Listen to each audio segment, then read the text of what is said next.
At Spring House, other than being a workspace solution for companies, startups, enterprises, we also feel that it's a platform for talent meeting opportunity, right?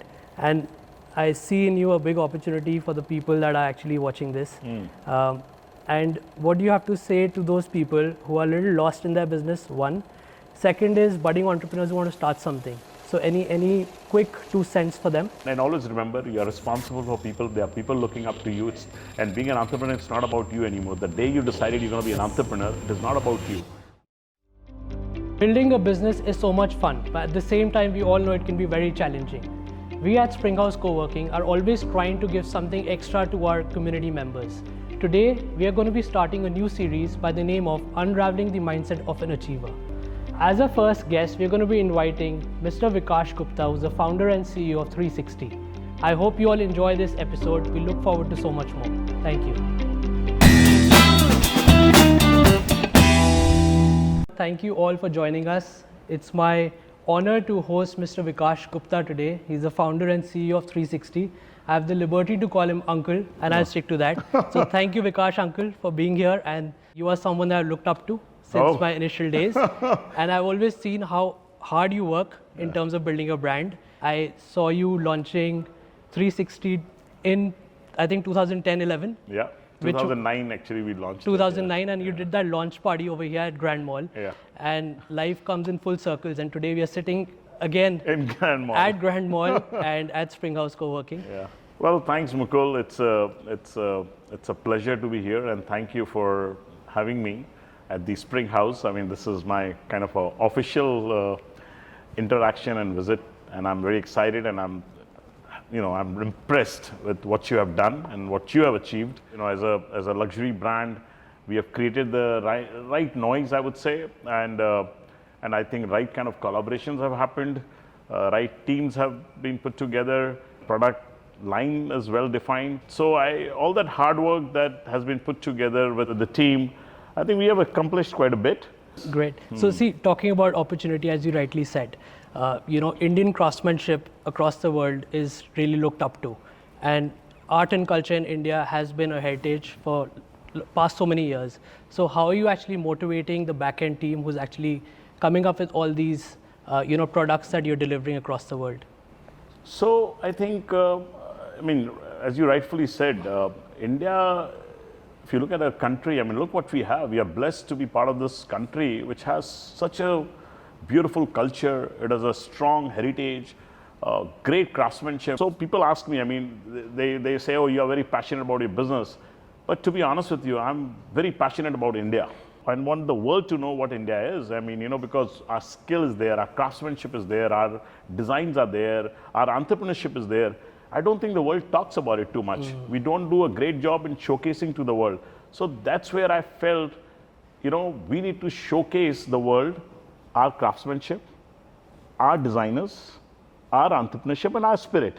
And that's how this 360 kind of, I got excited about. So talking a bit about your journey, I've of course done a bit of research and I know you for so long. You're still running Ranvik Exports. Yeah. So that's your export brand. And then how did you decide to actually come into a retail brand? So I had a humble background. I went to US, and just to put it on record, and I do this more for my boys also, I delivered newspaper in 500 houses during my college times, okay? That's how I paid for my college. And on the weekends, I used to work for a leather store for an Indian because I could get cash. So that's how my journey with leather started. And when I was done with my college, I had a great job offer there, but my heart was always in India. As I said, I was always passionate about India, India story. And I was desperate just to come back and do something. And I got this opportunity where I met somebody in America who was importing out of India some brass hardware, and I did not knew a word of brass. I couldn't even spell brass that time, but I was desperate. He says, you are desperate to go back. There's an opportunity. I'm sourcing, but I'm not successful. Quality is the issue, this and that. If you can help me source, there's an opportunity. I just grabbed it. I had nothing in my pocket. I was married to my girlfriend. I took a flight and came back to a city, Delhi, which I had never been before in my life. So that's how my journey started. And Ranvik, you see, so he was my first buyer, Ranbir Roy Chaudhary, Bengali chap. Okay. So I gave him his first three initials and VIK, so that's how Ranvik came. And we had a humble beginning, started with a very small setup in small rented factory, but no looking back. But that doesn't mean in exports, we had some failures also. But one of the challenges I always felt in export was, again, I was looking at, you're just putting a stamp, made in India, and the brands were other brands of the world. Yes. And I felt, this is, and I'm an entrepreneur, right? And I never wanted to be comfortable. And I thought export was making me comfortable, and I didn't want to be in that space. So I kind of decided to jump on this journey, create a brand, and I knew what I'm getting into it. I knew it's not going to be easy, but then what good are you as an entrepreneur if you don't Take prepare yourself, don't take the risk? And here I am, still at it. Talking about the brand that we're talking about, 360, and we've seen the strategy that you've had. You have a physical retail store, plus you also have an online presence. Yes. And that in today's world, there's a word called Omnichannel. Oh. So is that a specific strategy around it? How are you focusing on both the aspects? Right. We are going through that transition. You're in luxury, in kind of space, and leather is all about touch and feel, the experience. So nowadays, it's not about product anymore, I feel, as a brand. I think it's about experience. So I feel physical stores are going to be there. They have to be there. But yes, we all know the future is online. So, but for somebody like you, you see a physical store, you're doing your home and you want to pick up something in leather, you want to create a den which has to be in leather, you come to a brand called 360, you visit, you see it, you get the feel, you develop that comfort with the brand. To be as an entrepreneur, you have to keep reinventing yourself. Absolutely. Yeah. Absolutely. Yeah. As an entrepreneur, you, as I said, cannot get comfortable. You are a young entrepreneur and see what you have achieved, and I see how hard you work, and look what you have done to Spring House. You made all of us very proud, and I'm sure, you know what I'm saying. Yeah. And I'm sure you have a long way to go. You're going to experience a lot more innovation, changes, because the world is really changing. I worry about young entrepreneurs because sometimes it's scary. Yes. It's just how everything is evolving. Yes. So see, what I genuinely feel is that success is actually a moving target, as we all know. Absolutely. Right? When I started our first very center, which was out of a bungalow, the success at that point of time for us was how to fill up these 4 or 5 rooms, right? But as we went along, as exactly what you're saying, because you have to keep reinventing ourselves. Absolutely, I think you've just hit it. We've seen 360 at the DLF Golf Club. We've seen 360 at the Delhi Golf Club, and the recent activity that you're doing with Glenn Fiddick as well. So how do you, come up with all this, and what are the other interesting business collaborations that you're planning in the near future? I've been very focused. I've been active, super active, and I feel good about it. That today I see that community knows 360 very well. Whatever we do, they feel, comfortable saying that, wow, this, we even in fact collaborated with BMW for 3 years across India, 13 cities, 20 tournaments. We were the launch partner. We were the only, kind of an Indian brand on their panel. So it was nice, and also a lot of learning happens. And as you said, our recent achievement, I think that's something big we have achieved. I think as a brand, is our collaboration with Glenn Fiddick. But I think collaborating with a brand like William Grant & Sons and Glenn Fiddick and creating a line extension called House of Glenn Fiddick X360 has something I think everybody is going to enjoy. We're going to create something very out of, it's going to be an experience. Because the brands are aligned, their thoughts are aligned.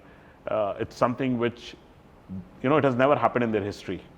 This is the first time they are doing a collaboration, and I feel very proud because they are good in what they are doing in their country. They are known, and here is a homegrown Indian brand who they are kind of looking, and they are excited, and they are talking in their corporate office and the global office that they have tied up with this Indian brand 360. Leather brand and sustainability, how does that go? Because that's a question that was coming to my mind when you spoke about sustainability. So any thoughts on that? So, sustainability is here. We all have to do a bit for our future generation, right? It's a way of life. It's a way of life. Yeah. There is no shying away from it. There is no, but saying that leather and sustainability doesn't go I don't agree there. Okay. And there are reasons why I'm saying this, but that doesn't mean that I'm not doing things besides leather. Of course, we are looking at, we have a product range where we are, done everything green initiative called recycled leather. We are doing with vegan also. So I'm open to experimenting and doing that as the time evolves. Stuff which you can pass from generation to generation, that's sustainability to me. Every industry has an association. And of course, there is one for your industry as well. It's Indian Finished Leather for Manufacturers and Exporters of India Association, right? They have recently predicted that this industry is going to be growing at least 2 to 3 times in the coming years. The reason is there is China plus one strategy for Europe and US mainly, right? And of course, the domestic demand is increasing for India as well. So how well prepared are you for it? So yes, growth is there. I mean, there's no denying, and so I don't think too much on China. I don't know why people I think sometimes I feel we Indian manufacturers are very obsessed with China, and and I don't know why, because I think we are very far from them. They are looking at, as I said, I gave you the numbers. They don't even have the kind of natural, the livestock that we have as a country. They have almost nothing in livestock. But also I feel India has its own story. You have to focus on your story, which we don't. We want to copy, and I don't understand. We need to create brands of the world. We need to create some of people like us have to take that risk, and not me. I wish there were zillions of more entrepreneurs like me who take that risk and say, okay, let's create. It will help me, it will help the industry, and that's how you'll get those growth. You're not just going to get it just because looking at China's strategy has changed. There's an opportunity in India has suddenly arrived, and we will make it. It's not. That whole supply chain, production, our infrastructure, let's face it. I still don't have electricity sometimes in my factory for 3 hours, 4 hours. So we have challenges. We cannot shy away. We have to accept it. So what do? So we look at our strength. What are we good at? How can we create? We are horrible marketing guys. We have not learned marketing. Look at the exporters. They still sell the same way they've been selling for 30 years, 40 years. Have they changed? No, they have not changed. So we need to change our marketing. We need to change. We need to understand. We need to respect. We need to get into brands. I talk to a lot of exporters. They love what I'm doing, but they don't want to take risks. They think, earlier they used to think I'm crazy. Today they think, oh, this guy is done very good, but principle, and you want to follow it. But I think one of my biggest challenge is always resource. How do I scale? I want to, I would love to have 40 stores across India right away. Of course, so those are challenges. You talk about manpower, of course, getting the right team, your supply chain, your relationship with your distributors and other things, so all that are the common challenges that you and I face every day. And as I said, you have to always be on top of it. Ultimately, the buck stops here. No matter what it is, good, bad, we got to live with it, and we are answerable, right? We are responsible for our team. We are responsible for people, and they all look up to you. It doesn't matter what you and I am going through. We are responsible, right? So the challenge is we got to take it in a good stride, whether we like it or we don't like it. So we got to live with it. And CEO life looks very fancy from the outside. People envy, CEO, there must be some crazy things happening out there. Yeah. So, support of family, how important is that for you and your life partner? Well, I don't think I could have achieved anything without a support of a partner, for that matter, even for my friends or my family. So I've always been work-life balance. So, and when you are dreaming and you have all this big desire of brand, because you are thinking all this in your mind, probably your wife, your family is not aligned. Maybe they don't have that that thought process of creating a brand, and they because of your passion, they are also sometimes, I think, they suffer. And if they are still supporting you, you are very fortunate man that you still have that support of your family, your friends. So we are very fortunate. I think it's a must to have those things in place. Pillars in place. Yeah, very important in life. Very important. Yeah. And as a budding entrepreneurs, like people that are watching this, on this platform?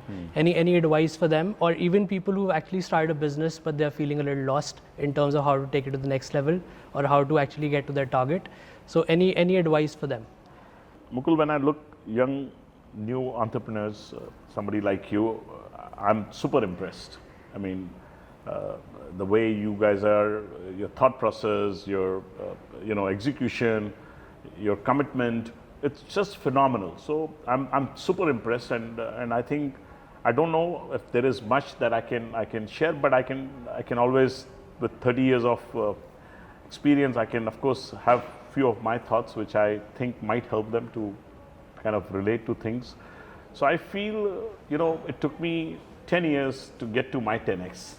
And today when I see everybody talking about 10x in 1 year, so, that kind of, I think entrepreneurs get very excited. It looks, and everybody talks about it. I think they should not feel very strongly again, have a mentor in life. Oh yes. If you ask me one thing I missed out as an entrepreneur, and if I look back, I never had a mentor.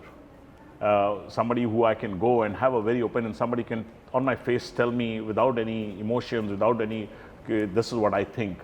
I never had it. And if I were to look back, I will advise every young entrepreneur, find that mentor, and 80-20 in life. Focus on those 80% things in life.